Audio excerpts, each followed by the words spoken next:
نبی کریم صلی اللہ علیہ وسلم کو ہجرت کا حکم ملا تھا، اجازت ملی تھی، اس وقت یہ آیت نازل ہوئی، اور ہوا یہ تھا کہ نبی کریم صلی اللہ علیہ وسلم کے اعلان نبوت کے بعد آپ سب لوگ جانتے ہیں مکہ مکرمہ میں کافروں نے مسلمانوں پر عرصہ حیات تنگ کر دیا تھا، اور طرح طرح کی اذیتوں، طرح طرح کی تکلیفوں سے مسلمانوں کو سابقہ تھا۔ اس قدر مجبور ہو گئے تھے کہ اب مکے میں رہنا ان کے لیے بہت مشکل ہو گیا تھا۔ تو رسول کریم صلی اللہ علیہ وسلم نے اپنے صحابہ کرام کو ہجرت کی اجازت دی تھی۔ بہت سے صحابہ کرام حبشہ ہجرت کر کے چلے گئے۔ پھر بعد میں جب مدینے کے لوگوں سے رسول کریم صلی اللہ علیہ وسلم کا معاہدہ ہو گیا تو صحابہ کرام مدینہ منورہ کی طرف ہجرت کرنے لگے۔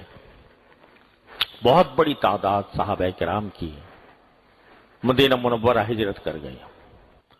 ایک ایک کر کے بڑے بڑے صحابہ رسول کریم صلی اللہ علیہ وسلم کی اجازت سے ہجرت کر رہے تھے مدینہ منورہ کی طرف۔ تو اب کفار قریش کو، جو آپ کے دشمن تھے، یہ خیال ہوا کہ آپ کے صحابہ تو ایک ایک کر کے مکہ مکرمہ چھوڑ کر جا رہے ہیں، مکہ خالی ہو رہا ہے مسلمانوں سے، اور ظاہر یہ ہے کہ اب کچھ عرصے کے بعد رسول اللہ صلی اللہ علیہ وسلم بھی یہاں سے تشریف لے جائیں گے۔ تو انہوں نے ایک مجلس شورا بنائی، مشورہ کیا آپس میں کہ کیا کیا جائے۔ ان کی ایک مجلس ہوا کرتی تھی، دار الندوہ کہلاتی تھی، اور وہ آج کل جو حرم شریف کا جو حتیم والا حصہ ہے، جہاں حتیم ہے مرزا عابر احمد ہے، اس کے بالکل سامنے ایک جگہ وہ جمع ہوا کرتے تھے، اس کو دار الندوہ کہتے تھے۔ وہاں سب کو جمع کیا اور مشورہ یہ کیا کہ محمد رسول اللہ صلی اللہ علیہ وسلم تو شاید اب نکل کے چلے جائیں، اور ان کا حال یہ ہے کہ جہاں بھی جاتے ہیں لوگ ان کے پیچھے پیچھے ہو لیتے ہیں، تو ان کا معاملہ دن بدن آگے بڑھے گا۔ تو اب بتاؤ کیا کرنا چاہیے؟ تو کسی نے کہا کہ ان کو گرفتار کر لیں۔ یہ تجویز آئی کہ گرفتار کر لیں، تو کسی نے اس کے جواب میں کہا کہ اگر گرفتار کرو گے تو سارے جتنے مسلمان ہیں وہ سب ان کے گرد آ کر جمع ہو جائیں گے اور ہمارے لیے مصیبت کھڑی کریں گے، گرفتار کرنے سے معاملہ حل نہیں ہوگا۔ تو دوسرے نے کہا کہ اچھا ایسا کرو، ان کو جلا وطن کر دو، مطلب یہ کہ بس ان کو یہاں سے نکال دو، کسی دوسرے ملک میں بھیج دو، وہاں جا کر رہیں تو ہم ان کے دین سے محفوظ ہو جائیں گے۔ تو اس کے جواب میں دوسرے نے کہا کہ بھئی یہ تو ہم اسی لیے تو جمع ہوئے ہیں کہ ان کو اگر کہیں باہر جائیں گے تو ان کے گرد بہت سے لوگ جمع ہو جائیں گے اور یہ اپنا دین پھیلانے میں ان کو اور مدد ملے گی، تو اسے تو کچھ فائدہ نہیں۔ تو تیسرے نے کہا کہ بھئی پھر ایسا کرو، اور کوئی راستہ نہیں ہے، ان کو قتل کر دو۔ تو کسی نے کہا بھی قتل کرو گے تو ان کا قبیلہ جو ہے بڑا طاقتور ہے، وہ قبائلی زندگی تھی عرب میں، تو چاہے مذہب کوئی بھی ہو کسی کا، لیکن جس قبیلے سے تعلق رکھتا ہے اس کا قبیلہ اس کا انتقام دیا بغیر نہیں چھوڑتا تھا۔ تو حضور اقدس صلی اللہ علیہ وسلم کا قبیلہ تھا بنو عبد مناف۔ تو لوگوں نے کہا کہ بھئی اگر کوئی بھی قتل کرے گا تو بنو عبد مناف اس کو قصاص کے بغیر نہیں چھوڑیں گے، بدلہ لیں گے اور پھر ہمارے آدمی بھی قتل ہوگا۔ تو چوتھے نمبر پر ایک شخص نے کہا، جس کے بارے میں بعض روایات میں یہ آتا ہے کہ وہ شیطان تھا، ابلیس، جو کسی نجدی شخص کے بھیس میں اس مجلس کے اندر موجود تھا، بعض روایات میں یہ ہے، واللہ عالم۔ بہرحال اس نے تجویز یہ پیش کی کہ بھائی میں آپ لوگ جتنی بھی باتیں کر رہے ہو اس سے کچھ فائدہ نہیں ہوگا، نہ گرفتار کرنے سے فائدہ ہوگا، نہ جلا وطن کرنے سے ہوگا، نہ تنہا قتل کرنے سے ہوگا۔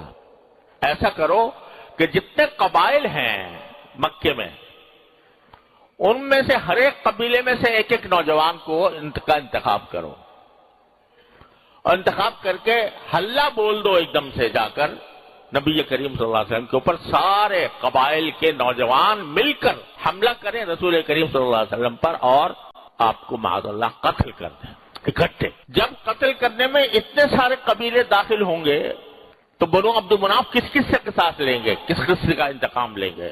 لہذا جب اکٹھے قتل ہوں گے، قتل کیے جائیں گے، تو بنو عبد مناف میں یہ طاقت نہیں ہوگی کہ وہ سب سے قصاص لیں۔ تو یہ تجویز جو ہے سب لوگوں کو بڑی پسند آئی کہ بھائی پھر ایسے ہی کرو۔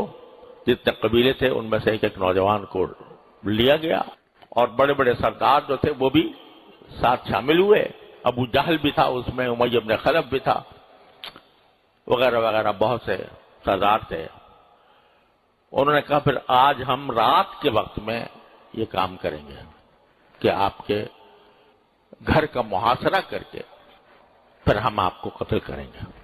نبی کریم سرور دو عالم صلی اللہ علیہ وسلم گھر میں رات کو تشریف لے گئے تو دیکھا کہ چاروں طرف سے محاصرہ ہوا ہے کافروں کا۔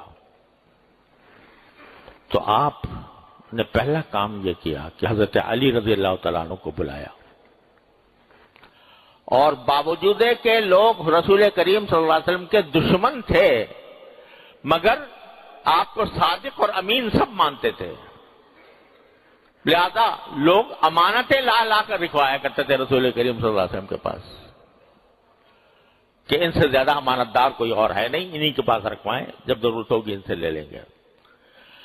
تو آپ پر ہجرت سے پہلے یہ بوجھ تھا کہ میں امانتیں اپنے امانت داروں کو پہنچاؤں۔ آپ ذرا اندازہ فرمائیے، کافر ہیں، خون کے پیاسے ہیں، محاصرہ کر رکھا ہے، قاتلانہ حملہ کرنے کے لیے تیار ہیں، مگر جو امانتیں رکھی ہیں ان کی فکر اپنی جان سے زیادہ ہے۔ تو آپ نے حضرت علی کو بلا کر وہ ساری امانتیں دی اور کہا کہ میں جب چلا جاؤں گا تو یہ ساری امانتیں لوگوں تک پہنچا دینا، اور ساتھ میں یہ فرمایا کہ تم میرے بستر پر لیٹ جاؤ، یہاں سو جاؤ، اور ڈرنا نہیں، تمہیں انشاءاللہ کوئی بال بیکا نہیں کر سکے گا۔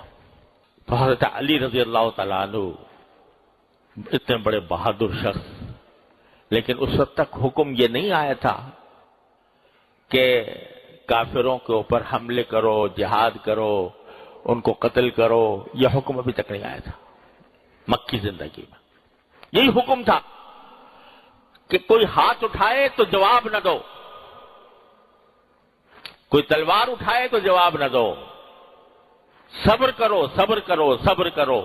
13 سال تک یہی حکم آتا رہا ہے، بصبر وما صبرک الا باللہ۔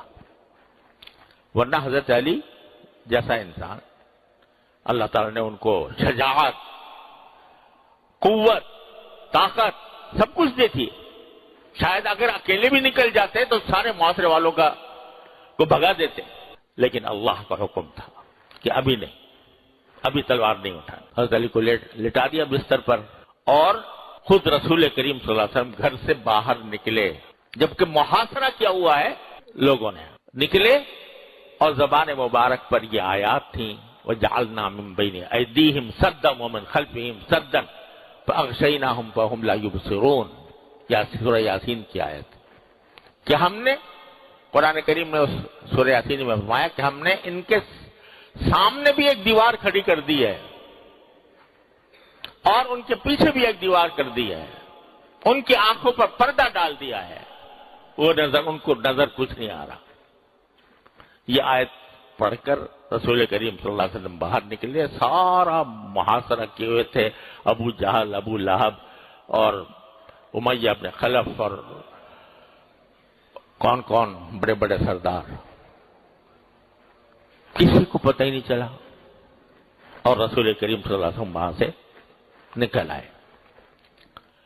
اور نکل کر سیدھے حضرت صدیق اکبر کے گھر پر گئے رضی اللہ تعالیٰ عنہ، کیونکہ حکم یہی تھا کہ وہ رفاقت کا شرف صدیق اکبر رضی اللہ تعالیٰ عنہ کو حاصل ہوگا، تو حضرت صدیق اکبر کے گھر پر پہنچے۔ اس دوران یہ آیتیں نازل ہوئی تھیں، ایک سورہ انفال میں ہے غالباً، وَإِذْ يَمْكُرُ الَّذِينَ كَفَرُوا لِيُثْبِتُوكَ أَوْ يُقْتُلُوكَ أَوْ يُخْرِجُوكَ۔ وہ وقت یاد کرو کہ تمہارے یہ کافر لوگ آپس میں تدبیریں کر رہے تھے۔ کیا تدبیر کر رہے تھے؟ کہ آپ کو گرفتار کر لیں، یا آپ کو قتل کر دیں، یا آپ کو جلا وطن کر دیں، یخرجوکا۔ وہ تو یہ تدبیریں کر رہے تھے، لیکن اللہ تعالیٰ اپنی تدبیر کر رہا تھا، واللہ خیر الماکرین۔